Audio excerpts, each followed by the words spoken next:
வணக்கம் நண்பர்களே. நாங்கள் மைசூர் போயிட்டு திரும்ப வரும்போது திம்பம் ஹில்ஸ் பக்கத்தில் பாருங்கள், யானைகள் கரும்பு லாரியை வழிமறிச்சு பண்ணது. இந்த காருக்கு பூரா லாரிக்கு பின்னாடி இருந்தது. யானை வழி வரைக்கும் பயந்துட்டு திரும்பி வராங்க. ஆக்சுவலாக நாங்கள் அப்படி இல்லை, தைரியமாக போனோம். யானை பாருங்கள், நம்ம எந்த டிஸ்டர்பும் பண்ணலை. ஸோ வெயிட் பண்ண அது என்ன மூவ் பண்ணுது பார்க்கலான்னு சொல்லிட்டு.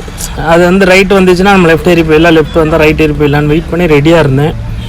ஸோ நம்ம அதை டிஸ்டர்ப் பண்ணாமல் இருந்த வரைக்கும் அது பேசாமல் சத்தம் இல்லாமல் போயிடுச்சு. ஸோ நம்ம வைல்ட் அனிமலில் டிஸ்டர்ப் பண்ணக்கூடாது. இந்த மாதிரி நீங்கள் லைவாக பார்க்கணும்னா இந்த திம்பம் ஹில்ஸ் போங்க. ஒரு 6 மணின்ற ரேஞ்சில் பார்த்தீங்கன்னா கரும்பு சாப்பிட லாரி வரும், கரும்பு லாரி சாப்பிட யானை வரும். அதே மாதிரி கீழே அந்த பனார் செக் போஸ்ட் பக்கத்தில் ஒரு பிள்ளையார் கோவில் இருக்கும், அதுலேயும் ஒரு யானை. ஜூம் பண்ணி பாருங்கன்னா நான் ஏரோ மார்க் காட்டுறேன். இந்த கருப்பு யானை இருக்கா, அதுவும் துள்ளி குடிச்சு போச்சு. ஃபாரஸ்ட்காரங்க சைரன் போட்டு துரத்தி விட்டாங்க. ஸோ நீங்கள் வைல்டு அனிமல் பார்க்கணும்னா இந்த டைம் நீங்கள் போனீங்கன்னா நிறைய அனிமல்ஸ் பார்க்கலாம். ஸோ திம்பம் ஹில்ஸ் உங்கள் ஃப்ரெண்ட்ஸுக்கெல்லாம் ஷேர் பண்ணுங்கள். முழு வீடியோ உள்ளே இருக்குது. தேங்க்யூ.